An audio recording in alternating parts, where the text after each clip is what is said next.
Okay, let's go. And how you been? Good. Yeah. Sweet. Missed you too. So I haven't made a video in a while. I have been buying stuff, but I just haven't been sharing. I've been busy. I got a couple things going. Super secret project, maybe. I don't know. I don't know if I want to talk about that. But anyway, let's just stick to the books.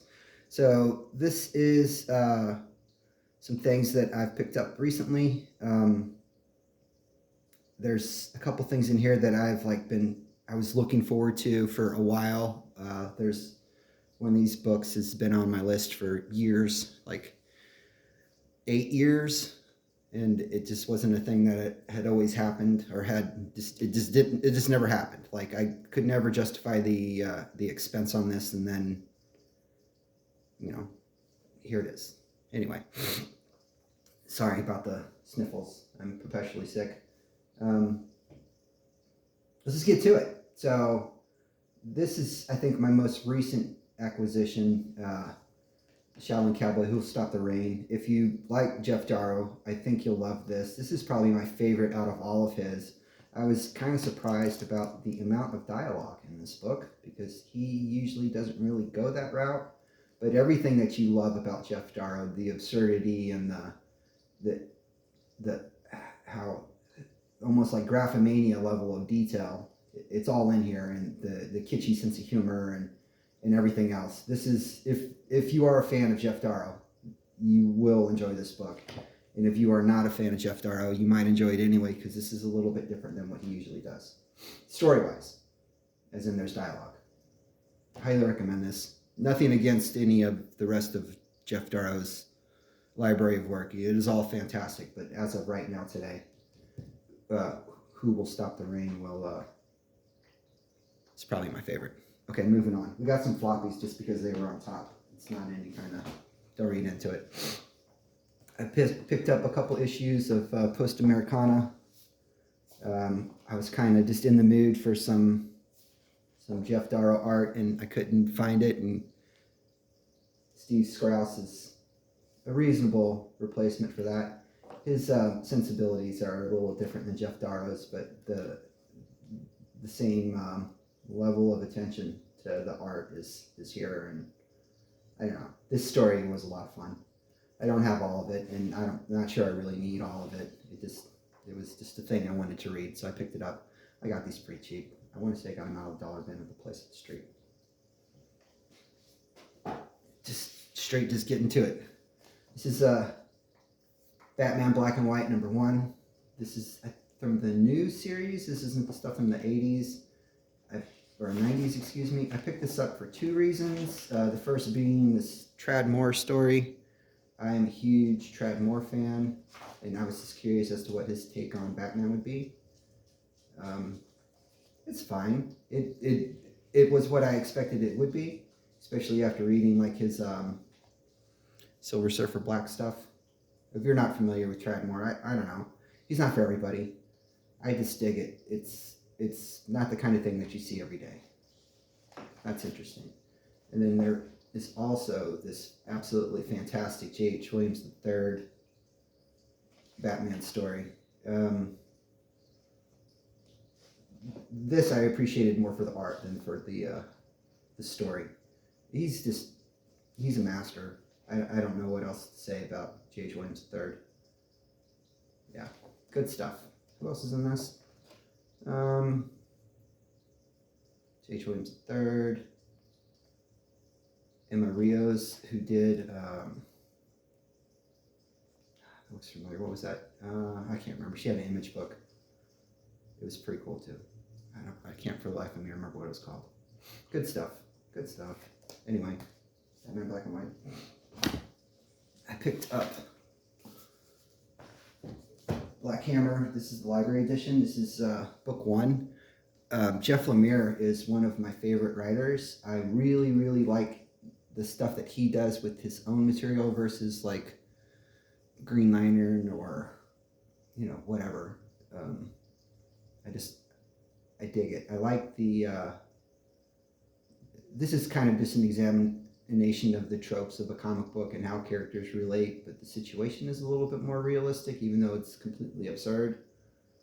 The suspension of disbelief is pretty easy on this because these characters are so fleshed out. This I thought was fantastic. Dave Stewart Dave Stewart coloring is always great. I dig this a lot.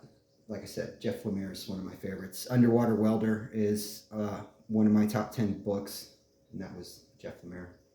He did all of the writing and the art for that one. Good stuff.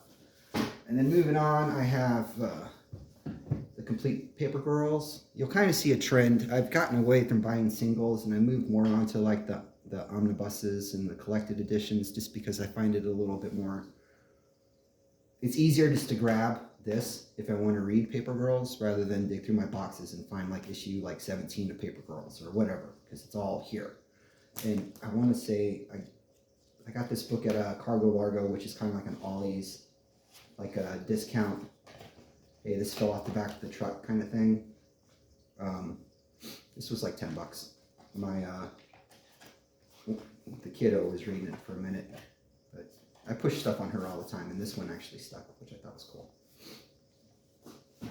Up next, we have that Mike Allred, David Bowie, Stardust, Ray Guns, and Moon Age Daydreams. I was super stoked when this found out. I was super stoked when I found out that this was a thing. I'm a huge fan of Mike Allred and David Bowie.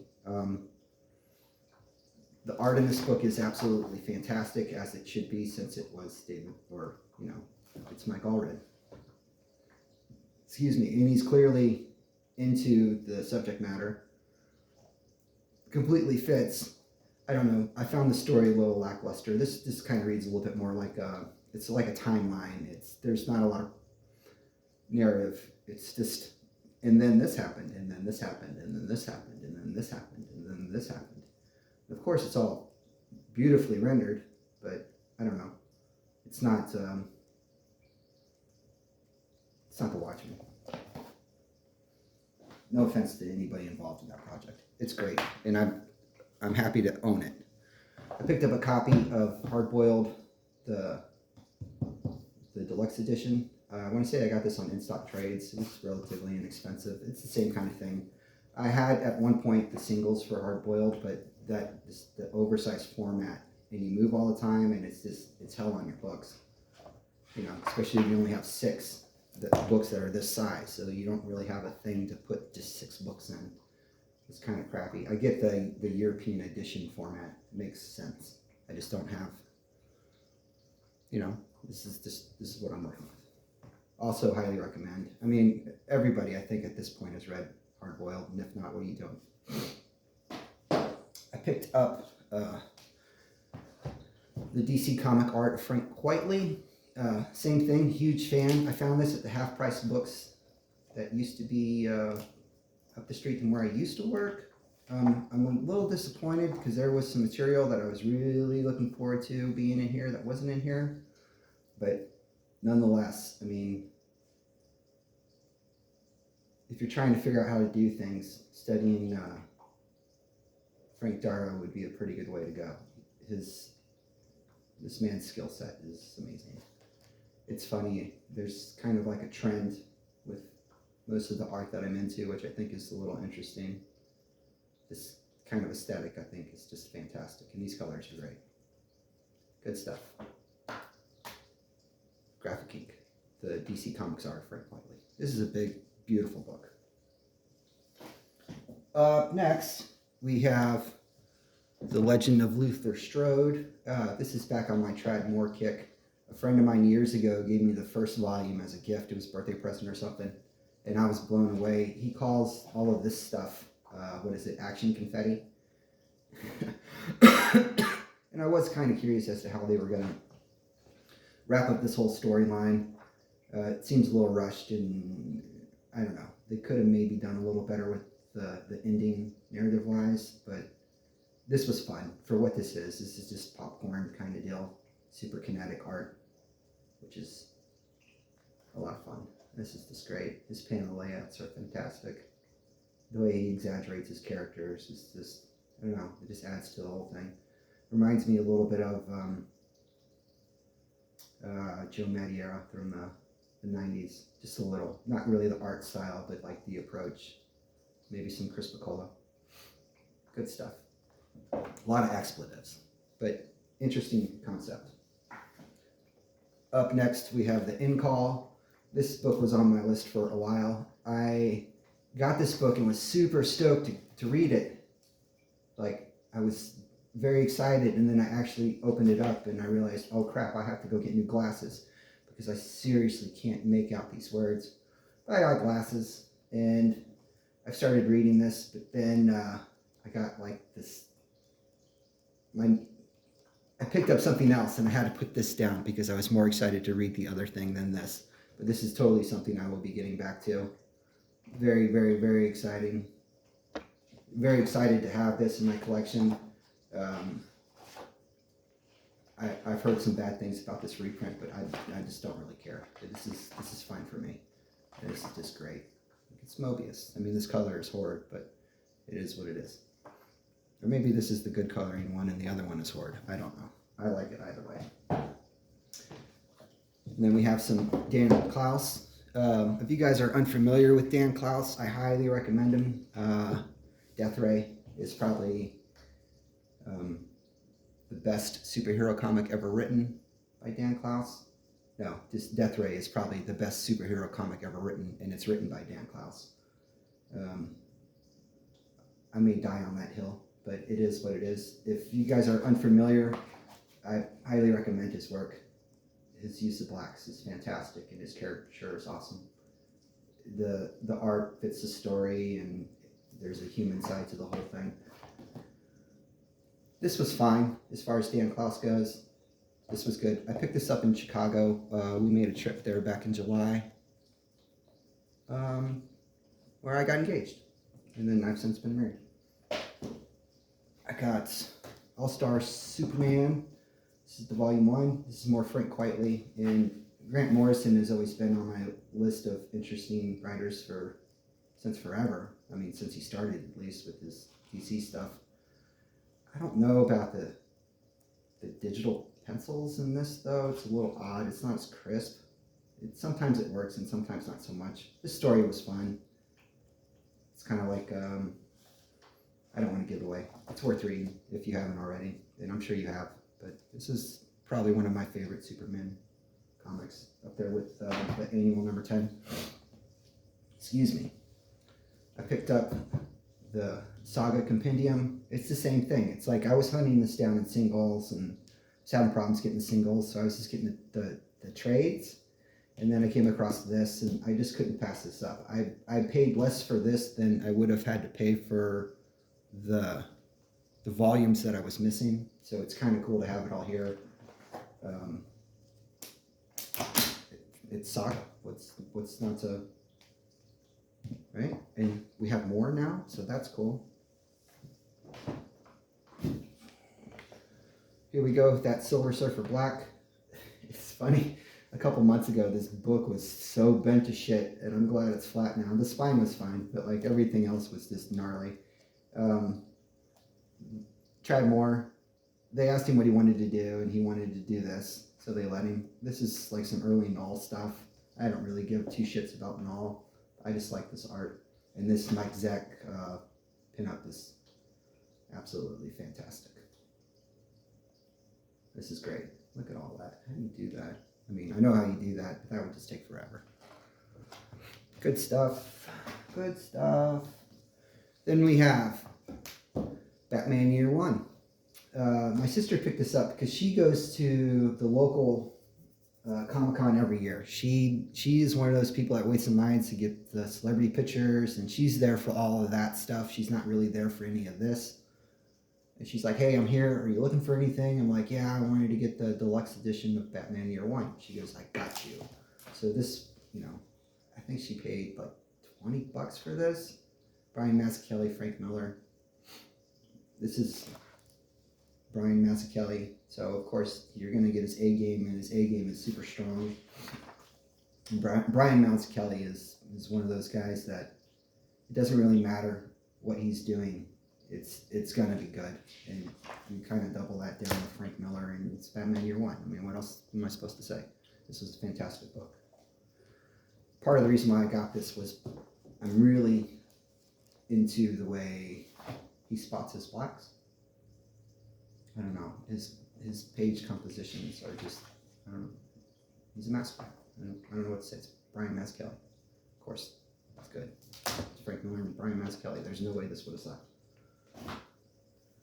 Up next, we have the deluxe edition of Satellite Sam. I am a huge Howard Chaykin fan. I'm not really that into some of the subject matter that he puts out. I mean, I don't know. It's fine. It's just not really my thing. I'm not sure how much of this I can show, but Howard Chaykin is another one of, contemporary masters in this art form. Matt Fraction's story is pretty good. I'm a little curious as to how much of this is actually Matt Fraction and how much of this is actually Howard Chaykin. But this guy, master of his craft, he did a pretty interesting web series on storytelling and comics. It's worth checking out if you're into that kind of thing. Beautiful book. And this was from In Stock Trades. I think I got this for like $15 or $12 or something. I got an awesome deal on this. And this slipcover is kind of nice as well. Next, just like everybody else, I'm sure, I picked up a copy of Monsters by Barry Windsor Smith.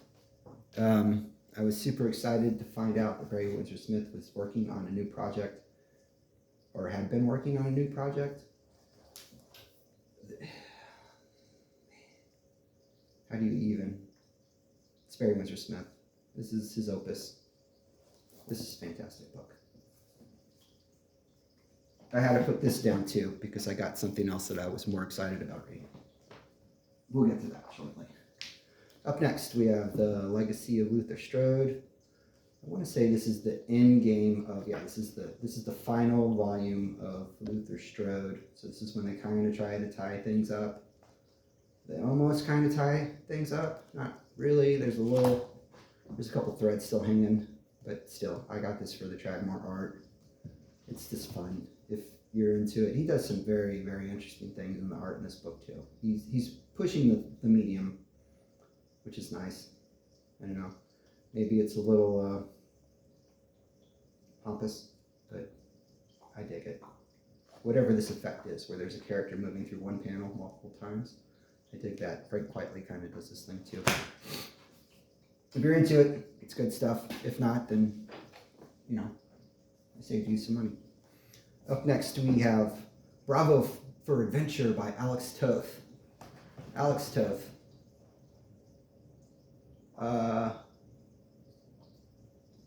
Some people say he was the best cartoonist. I don't know about that. His work is fantastic, but this was a lot of fun to read. I'm not sure where this material originally came from, but yeah. This was also something I picked up from Half Price Books. This was recommended to me by somebody else, and again, it's mostly just for his use of blacks. It's just great. It almost looks effortless, but I'm sure he labored over these pages.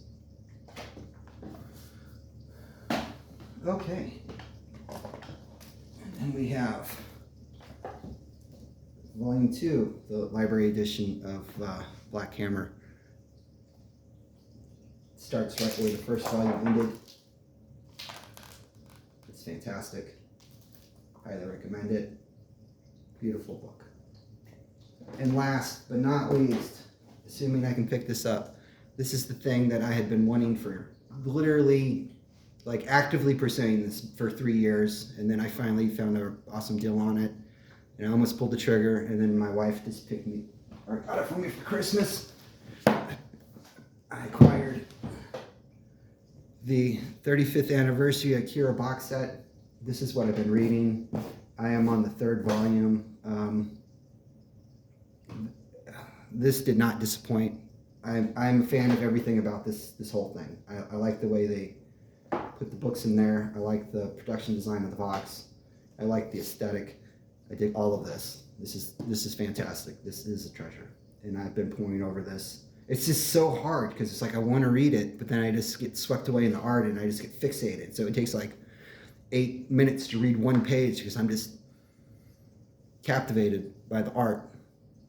I don't know. It's a super slow read and it's incredibly dense. But as of right now, this is one of my favorite things that I've read. Akira. I can't believe I waited this long. I've been a fan of this thing since the movie came out in the 90s, late 80s or whatever it was. And I've watched that movie hundreds of times. And going into this with that knowledge completely blew me away. There's just so much more in this than in the anime. Anyway, so that's what I've been doing. It's nice talking to all you guys again, guys and gals. I'll see you later. Bye.